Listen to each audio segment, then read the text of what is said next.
Hello chess friends. In this video I'm going to show you 3 times that Magnus Carlsen defeated his online opponents in 13 moves or less. And I'm not just talking about any opponents, I'm talking about grandmaster opponents. This isn't supposed to happen. They're supposed to survive more than 13 moves, even in blitz games. But this isn't always the way it works out, especially when you're facing the greatest player on earth. So we'll get right into it. In this first game, Magnus Carlsen has the black pieces, and playing white here is Alexi Serrana, who started the game with d4. Magnus replied d5, and we have a pretty standard queen's pawn opening with c4, c6, knight f3, knight f6, knight c3. Okay, so far so good. a6 from Carlsen, e3 from Serrana, e6, b3. Supporting the c4 pawn, okay. Bishop to b4 from Carlsen, pinning Serrana's knight. He breaks the pin immediately with bishop d2. Carlsen castles. Bishop d3, a good developing move. Knight b to d7. Serrana castles. And from this point, you would be hard-pressed to predict that the game was going to last no more than 4 moves.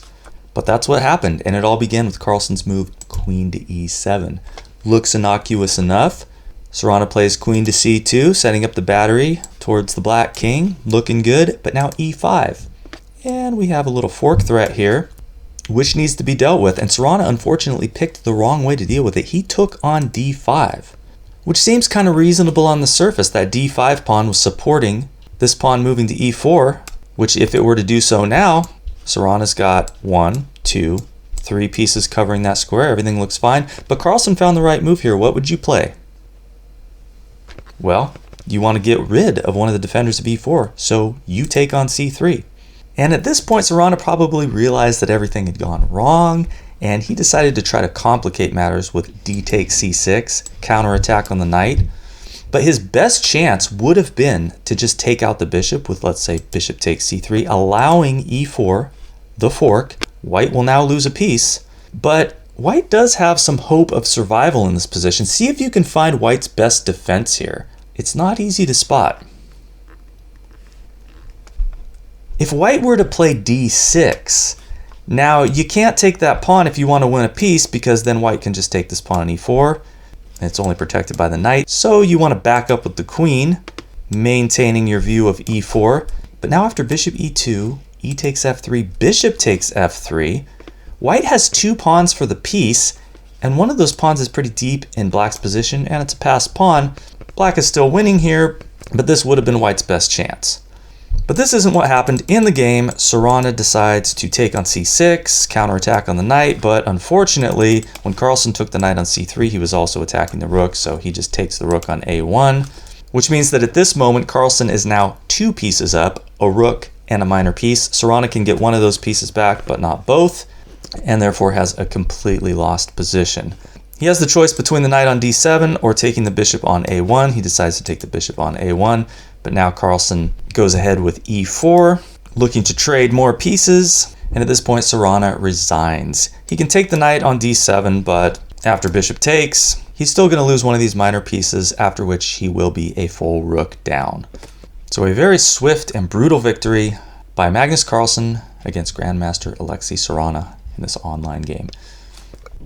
In this next game, Magnus Carlsen has the white pieces against the 17-year-old Indian prodigy and grandmaster Raanuk Sadhwani. Carlsen starts with e4, e5 from Sadhwani, and now f4 from Carlsen, the king's gambit. Sadhwani takes the pawn on f4, knight c3 from Carlsen, knight c6, and after knight to f3, Sadhwani chooses the correct moment to defend the pawn with g5. The point is that now, if Carlsen were to try to undermine this pawn structure here with h4, g4 would come with an attack on the knight and would not simply be captured by the queen. This is why he waited for the knight to go to f3 before he played that g5 move, but Carlsen did not play h4. He instead got his big center with d4. And Sadhwani finds the best move, g4, attacking the knight with a much better position than Carlsen, who at this point decides to sacrifice the knight on f3 by taking on f4. This is not a sound sacrifice, and it would be suicide in a classical game against a grandmaster, but this is not a classical game. This is an online blitz game. Sadhwani takes the free piece, and now Carlsen does not recapture on f3. Instead, knight to d5, hitting that pawn on c7. Sadhwani plays sensibly. He decides to keep it simple, block the diagonal with d6. Now queen takes f3. Carlsen now has a pawn for the sacrificed piece with better development. The best move here for Sadhwani would be knight takes d4, hitting the queen. Maybe he saw queen c3 and got a little bit nervous about that, hitting the c7 pawn, hitting the knight. If the knight moves, oops a daisy, you lose your rook.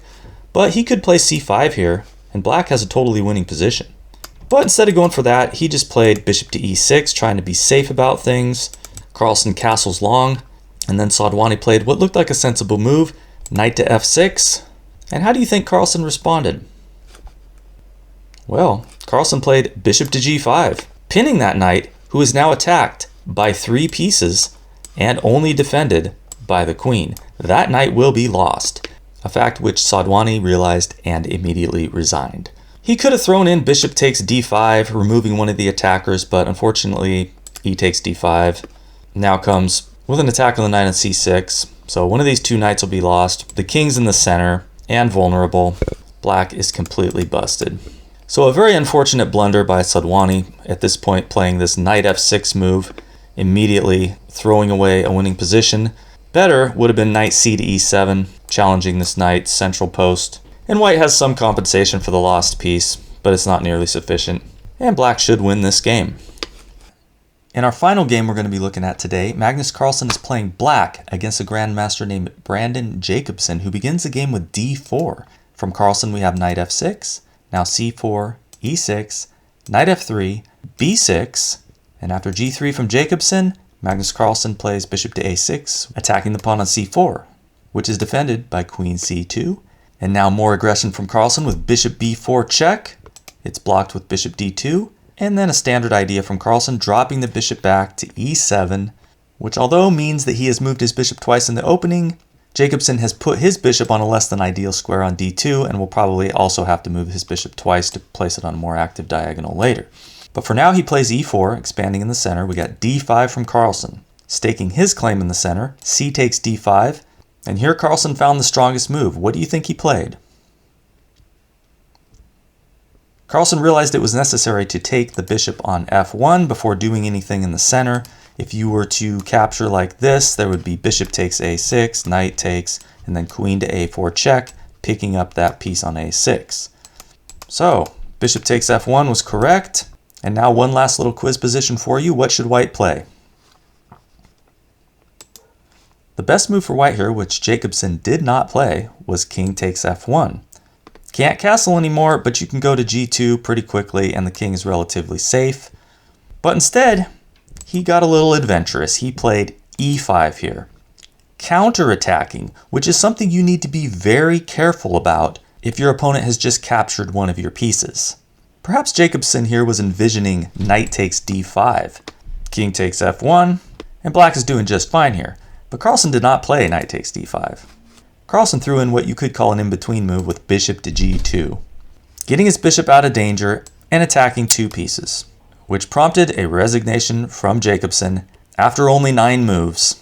For if he were to capture the knight on f6, simplest for Carlsen would just be bishop takes f6, restoring material equality, but only for a moment, since either white's rook on h1 or knight on f3 will fall, and Carlsen will emerge a piece up.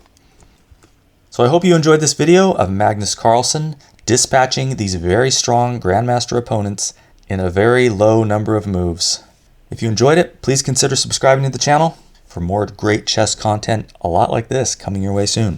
Thanks for watching.